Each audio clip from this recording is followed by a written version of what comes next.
as interseccionalidades. O que mais vocês veem nas redes sociais? A Vera Iaconelli. Também, isso. Ela publicou um livro esses dias, De ano passado, maternidade. sobre a maternidade. Isso, exatamente. Né? A Vera Iaconelli. Sim, mas ela também trabalha bastante essas questões de interseccionalidade, né? Tem a Sueli Rolnick também, o que mais? Todo mundo esqueceu do Christian Dunker, né? Não é verdade? Porque ele tem um canal bem famoso, né? E assim, a gente está falando de pessoas que realmente têm uma trajetória fundamentada, porque uma coisa que eu também discuto bastante com vocês aqui é que tem muito curso pirata, muito curso ilegítimo de psicanálise, né, fora daquilo que se exige em termos de formação de um psicanalista, né, e muitas vezes ligado a grupos políticos e religiosos, né? Então é só para dizer para vocês que tem essas pessoas que têm uma grande projeção na internet são pessoas efetivamente que têm uma trajetória, que produzem conhecimento, né? Que são professores, que estão na academia, né? Então tem toda essa questão. E aí são essas questões basicamente que aí a gente vai falando, tá? O curso está dividido em 2 partes. Então olha aqui o que vocês vão, né?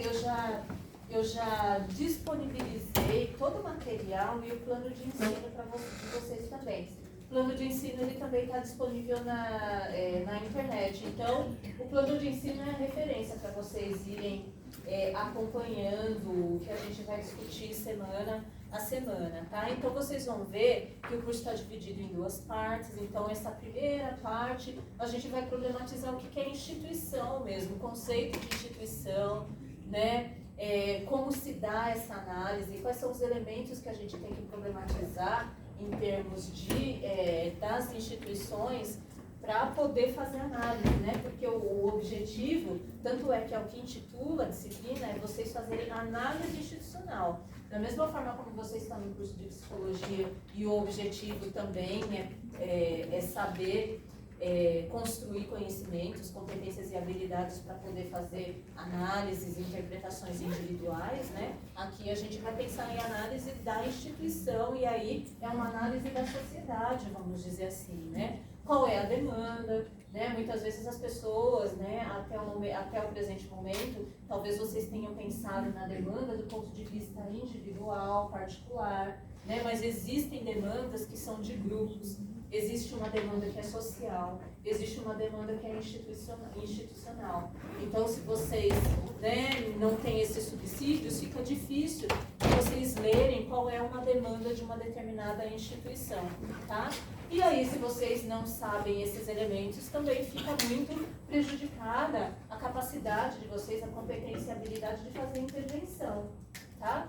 Então, aqui a gente começa com Bleher, o histórico da psicologia institucional, definição, os modelos teóricos e a atuação do psicólogo. Esse texto do Bleher, ele já dá conta de responder tudo isso, tá? Aí depois a gente vai falar do Bleher e do Luhó, que é uma perspectiva socioanalítica por excelência. Tá? Então, é uma interface aí da psicologia com as ciências sociais. No segundo bimestre, aí a gente vai pensar subjetividade, os processos de subjetivação, né? A questão da cultura, do poder e nas relações institucionais. Né? E aí, nesse sentido, a gente vai pensar quais são as principais instituições aí onde a gente pensa as questões de subjetividade, de cultura e de poder. E aí são 2 instituições por excelência que a gente já começa a ver aqui no final do primeiro bimestre, onde está previsto em sala que a gente faça coletivamente exercício de análise institucional. Então, a gente vai pegar 2 fenômenos psicossociais fundamentais já como ponto de partida para pensar a infância, pensar a reforma psiquiátrica. Segundo trimestre, a gente pensar a prisão. Tá? E, obviamente, continua aí com as questões dos hospitais psiquiátricos, porque a reforma psiquiátrica ela vai tratar especificamente. Então, aqui a gente vai tratar no primeiro bimestre do ECA e da Lei Paulo Salgado, que é a lei que institui a reforma psiquiátrica. Tá? Aqui a gente já vai pensar especificamente a questão das relações de poder, aí a gente vai pensar a prisão e as outras instituições totais, hospital psiquiátrico e todas as outras que a gente pensar, tá? Então a gente vai pensar quais são os níveis de análise, os grupos, as organizações, as instituições, como a PASSAD, apesar de que aqui eu já começo, no fim do primeiro bimestre, eu já começo a dar o LAPASSAD para vocês, tá? Uma proposta que é psicopolítica por excelência, que é a proposta esquizoanalítica de Deleuze e Guattari, né, que é um ponto de partida para vocês pensarem esquizoanálise, tá? A instituição e as relações de poder e saber, que aí a gente já vai ter problematizado algumas coisas no primeiro bimestre, então vai ser mais fácil, né, pensar Foucault. Eu sei que vocês já tiveram, eu acho que vocês tiveram Foucault, mas eu acho que vocês tiveram biopoder e biopolítica, não é? Biopolítica também já tiveram? Biopoder. Acho que a gente teve sociedade, talvez. Isso. Mas então vocês tiveram biopolítica. Biopolítica ou biopoder? Os dois? Biopoder. Porque aqui a gente vai trabalhar o poder mais especificamente, e aí, por exemplo, né, aqui não está a questão do biopoder, mas ela tem uma relação. Vocês podem articular, porque aqui a gente vai discutir SUS. Né? Então, como a gente está falando de instituições, como é que o poder ele se materializa nessas instituições, tá? E mais especificamente, né, poder e saber, então a gente vai pensar todas as outras tecnologias, né, de saber, né, que está a serviço do poder e vice-versa. E a contribuição antropológica do conceito de instituição total do Goffman, tá? E aí a gente finaliza aqui. Como que vai ser as avaliações aqui, para vocês terem uma ideia já, aproveitar que vocês estão, já para ficar bem esclarecido para vocês, tá? Logo de cara, não sei se vocês já têm grupo de trabalho, mas já se articulem entre vocês de grupo até 5 pessoas. Porque esse grupo vocês vão fazer trabalhos, tá? Então vocês vão ter 4 notas de psicologia análise institucional no semestre, tá? Então, como é que vai ser nesse primeiro bimestre? Vocês vão estar ali, eu vou explicar já para vocês. Vocês vão estar divididos em grupos de até 5 pessoas, tá? A cada aula a gente tem uma programação, e aí vamos supor que o grupo daqui, 2 grupos, né? Vocês vão fazer apresentações muito breves, de 15 minutos, só para vocês terem ideia. Né? Então, vai ter o grupo aqui de 5 pessoas, mais o grupo aqui de 5 pessoas. Aí, o próximo texto, a próxima aula, a próxima semana, a gente vai estar trabalhando psicohigiene do Bleber, né? Psicologia institucional. Então, esse grupo vai pegar 3 conceitos do texto. Eu também vou dar aula sobre isso, né? Vou trabalhar, todas as aulas eu trabalho com conceitos com vocês. O grupo vai escolher 3 conceitos, né, do texto. Vai apresentar, vai falar, olha, esse texto, Bleher está falando disso, Bleher é um psicanalista, tarará, vocês organizam.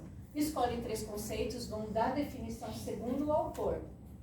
E aí deu lá a definição de psicohigiene. É uma prática que é preventiva, que tem o objetivo, a partir da análise institucional, fazer subverter um modelo, né, curativo, individual, para uma perspectiva mais grupal e preventiva. E aí, apresentaram, e aí vocês vão dar um exemplo. Aí, para isso a gente trouxe um trecho da série X, que fala sobre isso e isso, ou do filme Y que fala sobre isso. E aí vocês vão mostrar e vão explicar. Tá feita a apresentação, 15 minutos, terminou. E aí, feita a apresentação, o grupo também vai se autoavaliar e uma pessoa do grupo vai mandar a nota para mim. Essa é uma das notas que vocês vão ter. Tá? Uma das notas. O próprio grupo vai se autoavaliar. Então, isso vai exigir de vocês uma sinergia, tá, gente? Em termos de grupo de trabalho, que não tem nenhuma interferência do professor, aí é com vocês, tá? Aí vai depender de como vocês se organizam. Então, um faz um resumo, o outro escolhe o vídeo, uma outra pessoa faz o PowerPoint, uma outra pessoa apresenta, vocês escolhem, tá? Como é que isso aí é com vocês. E aí vocês vão se autoavaliar. Se autoavaliando, aí vocês vão me mandar por e-mail a avaliação do grupo, a nota do grupo. Aí vocês já estão com um conceito. Primeiro bimestre, vocês também fazem uma avaliação, tá? Que é uma como que chama? Uma análise fílmica, né? E aí vocês vão fazer de um filme clássico, bem legal, né? Que chama Cicofale, né? Se podemos fazer, né? Que tem no YouTube, é um filme antigo, fora de circulação, então vocês não vão ter dificuldade para achar. Mas que problematiza muito, que a gente vai discutir no primeiro bimestre, em termos de análise institucional. Tá? E aí vocês vão fazer a análise do filme, e aí tem a data lá, de quando vai ser a N1. E aí o que eu faço com vocês? Eu já mando, na mesma semana com antecedência, eu mando uma pergunta sobre o filme que vocês fazem a análise.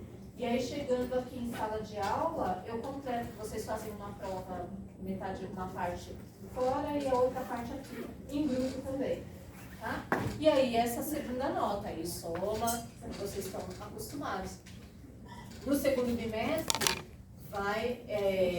aí acabam as apresentações do grupo, e aí a gente continua com as aulas, e aí a única coisa que vocês vão fazer é só a análise de outro filme, né, que é Um Sonho de Verdade, né, e a prova em sala de aula também, né, na verdade é uma questão que complementa, na verdade eu pego as duas questões e complemento, e aí vocês ficam com 4 conceitos, e vocês fazem também mais uma atividade, eu sempre esqueço o nome, eu acho que é o Avalia, né, ou alguma coisa que vocês fazem aí, né, que vocês têm até meio ponto, né, até meio ponto, certo? Então é basicamente isso.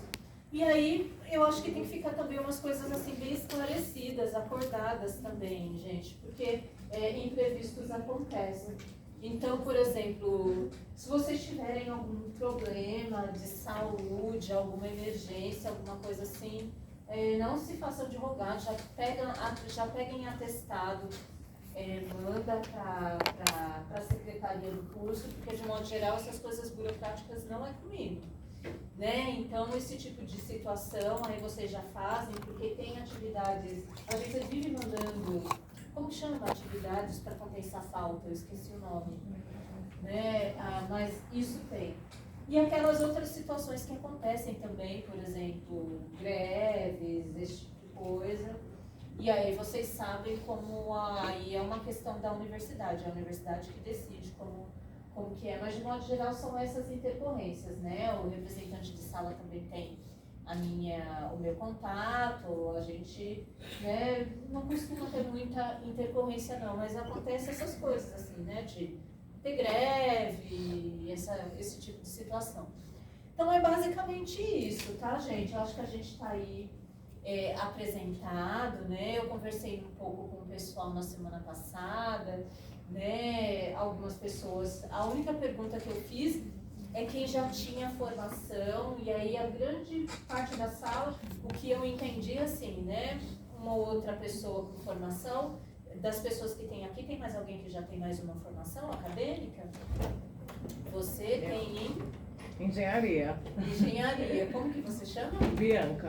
Bianca. Mas você trabalha na área de engenharia? Não, eu já trabalhei muito tempo no mundo corporativo, em empresa, e aí eu fiz essa transição. Que aí. tipo de engenharia? Química. Olha Mas só. eu fiz pós em administração, nunca trabalhei nessa área. Trabalhei mais Gente, como é recorrente a gente ver aqui no curso pessoas fazendo transição de carreira. E isso é um sinal muito positivo dos tempos que a gente está vivendo, né? Porque isso diz de liberdade, isso diz de flexibilidade, isso diz de possibilidade, de novas formas de você construir a tua existência, né? Eu brinco comigo também, né? Vamos ver o que vai acontecer comigo, porque a minha próxima transição de carreira eu acho que eu vou ser antropóloga. Né? Eu tenho muita vontade de fazer, por conta das experiências no exterior, de fazer um trabalho de ser antropóloga, né? Então, graças a Deus, nós estamos vivendo muito, né? Então, mais ou menos nesse sentido. Então, só tem uma colega que é engenheira, que mais? A colega que é do direito, você da administração, né? Direito, o que mais? Como tem gente do direito, vocês conhecem, tem uma professora, de direito aqui, fazendo psicologia. Não dá PUC. Né? Mas ela é professora daqui de direito Mackenzie também. E está fazendo psicologia. Né? Muito, muito interessante. O que mais? Alguém mais com formação? Então, o restante é só a primeira, você em biologia. E você trabalha na área? Ah, tá. Então tá, então né, bem variado. E o restante aqui escolheu psicologia por quê? Né? Não dá pra gente fazer uma nuvem de palavras, mas a grosso modo vocês escolheram psicologia por quê? Que é uma profissão promissora, que é uma profissão que não vai acabar com a inteligência artificial, é fato, mas vai se transformar. Vai se transformar, porque eu vi uma matéria na TV, uma reportagem deles desenvolvendo uma inteligência artificial com recursos, né, fundamentos teóricos aí da psicologia. Né? Então, por que psicologia? Né? O que vocês pensaram, se vocês pudessem dizer genericamente? Aí a gente já faz a introdução da matéria, aí eu já começo a dar o DF. Por que psicologia? Tá? Por que psicologia? Por que vocês escolheram psicologia? Lógico que tem aquela coisa que é interessante, que é para eu me entender melhor também, né? Vamos tentar romper com a pessoalidade e vamos tentar abrir um pouco mais. Por que psicologia? Prático mesmo.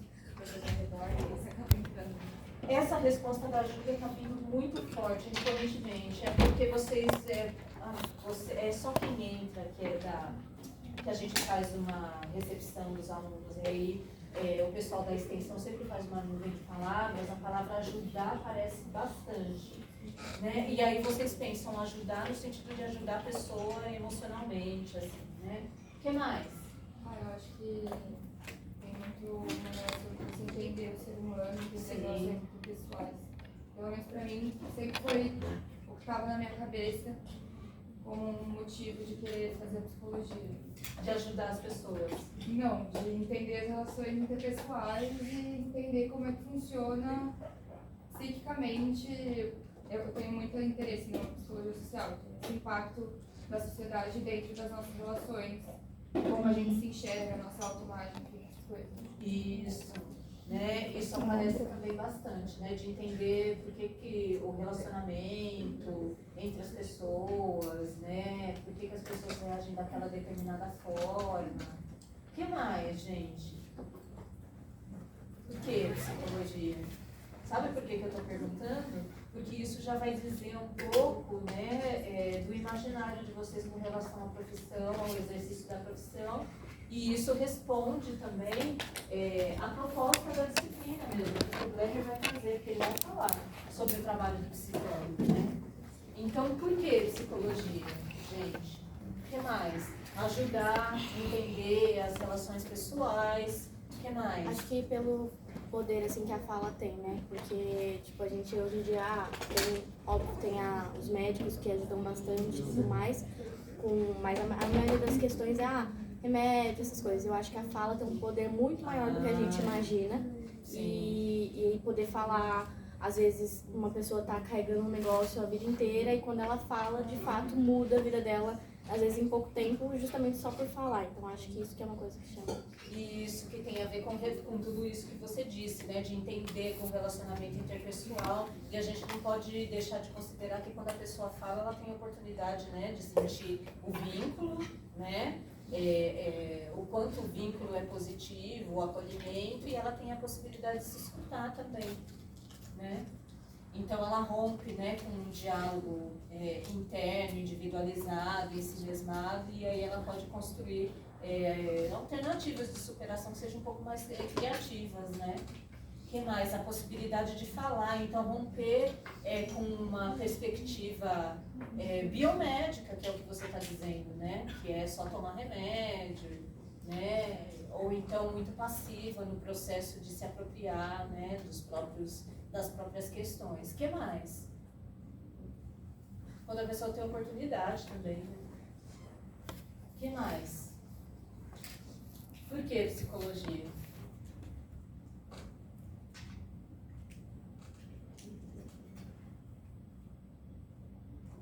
Vamos lá, alguém arrisca mais? Aí eu gosto muito de entender, tipo, a neuroanatomia do cérebro. Sim. Me chama muita atenção por essa questão, sobre memória, atenção, como está tudo conectado. Isso, os processos cognitivos, que é o que faz com que as pessoas, que não é nada, que não é super relevante, no sentido de que é como a pessoa simplesmente ela interpreta o mundo à sua volta, né? E dependendo da distorção que a pessoa tiver, isso também é significativo, né? E essa questão neuropsicológica também está muito, ela dialoga com as questões sociais, com o tempo que a gente está vivendo, a palavrinha que eu falei na outra aula e vou repetir bastante, que tem a ver com a disciplina, que é o Zeitgeist. A gente pensa assim, mas o que tem a ver essas questões das sociedades sociais, da estrutura da sociedade com a neuropsicologia, né? O que é essa coisa que eles estão tentando implantar chip nas pessoas, né? Por exemplo, para tentar mapear as respostas em termos de pensamento, né? Então a gente está falando aí, tem um nome nisso, eu me esqueci, né? Que é uma interface entre o chip que implanta a pessoa e os processos neuropsicológicos. Tem um nome, eu me esqueci, tá? Então, isso é uma área que está despontando, está incipiente, mas isso já dialoga com vários problemas aí, várias questões sociais, no sentido de quem é que vai acessar, qual é o objetivo. Haja vista que a história da psicologia, né, ela foi se desenvolvendo, as abordagens de psicologia elas se desenvolveram muito em decorrência do Zeitgeist da época. Por exemplo, né, a psicologia começou lá, né, já vem desde os filósofos, mas a psicologia como ciência no século XIX lá em Leipzig, na Alemanha. Né? Então começou lá com o estruturalismo, funcionalismo, aí depois veio o behaviorismo, psicologia da Gestalt, e ali as outras, né, de uma maneira quase ali sincrônica em termos cronológicos, outras abordagens mais clínicas, né? Mas o que eu quero dizer, por exemplo, pegando a psicologia da Gestalt, pegando o behaviorismo como exemplo, o behaviorismo ele se tornou uma abordagem muito forte na psicologia por conta do Zeitgeist, do contexto sociohistórico europeu, né, com a migração de muitos intelectuais, pesquisadores para os Estados Unidos, no contexto, né, do nazismo na época, e o contexto dos Estados Unidos de crise, e com o investimento, com uma proposta científica que eles consideravam muito promissora para os seus objetivos, né, desenvolvimentistas, de repente poder modelar o comportamento das pessoas a pretexto da produção, por exemplo.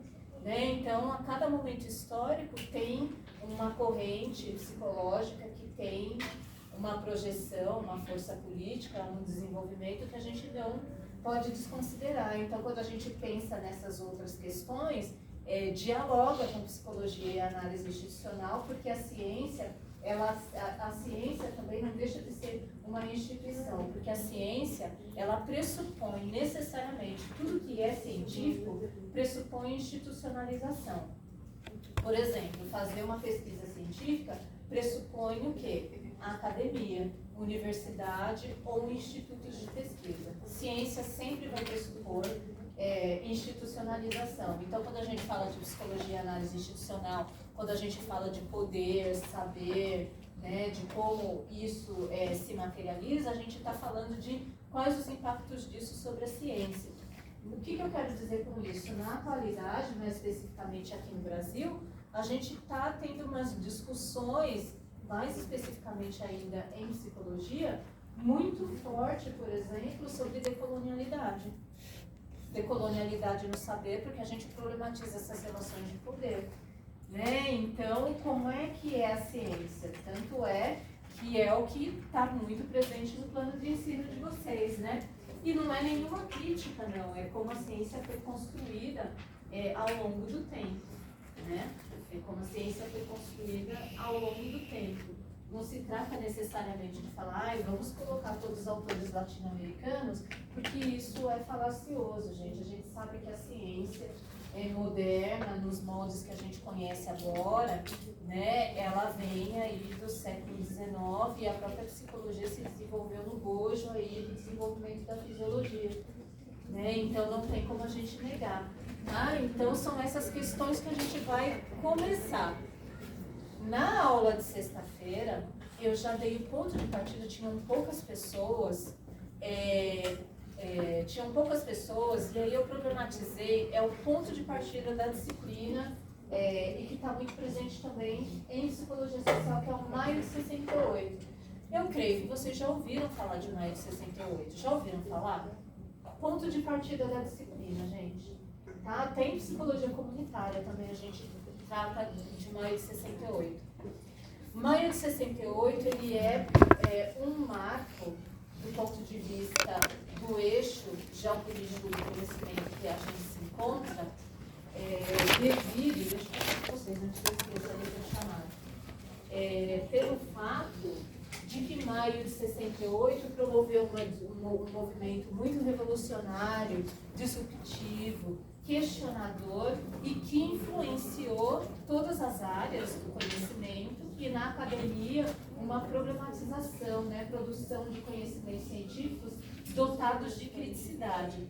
Coincide também, do ponto de vista da psicologia social, nessa década, com a chamada crise da psicologia social. Essa crise da psicologia social, ela trata, por exemplo, de um questionamento que passou a surgir nas produções acadêmicas, ele começou a ser utilizado a categoria ideologia nas produções científicas, e o principal questionamento da psicologia social nesse período era: a psicologia, ela estaria a serviço de quê?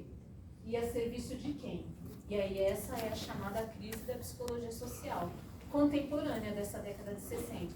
E aí, maio de 68, ele é o estopim, é o marco nesse sentido, com toda aquela situação que aconteceu, né, no contexto francês, né, das universidades. Hoje a gente vem dos 60 anos depois, né, 60? Praticamente 60 anos depois, parece uma coisa assim tão banal, né, de uma coisa dos estudantes questionarem a questão do espaço físico, de poder ficar junto da separação de homens e mulheres no contexto universitário, de uma sociedade opressiva em termos de costumes, né? Parece tão banal, mas para aquele momento histórico não era banal, tá?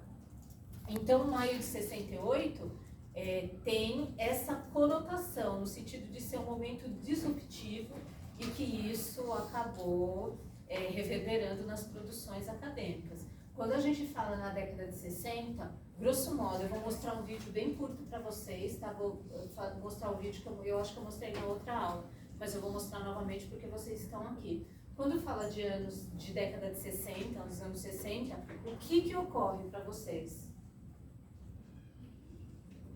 O que vocês já viram de filme, documentário, já leram a respeito? Anos 60. Qualquer coisa que vocês falarem tá valendo, tá? Anos 60. O que vem? Beatles. Oi? Beatles. Quem falou Beatles? Já tem ideia na prova. Ganhou Não mais. A professora ama os Beatles. Beatles, assim, não tem o que se falar. Parece uma coisa assim banal, mas eles foram muito importantes mesmo, tá? Que mais? Beatles, que mais? O movimento hippie, né? Contra a cultura. Que mais? Woodstock, né? Woodstock, que é o festival. Isso. Que mais?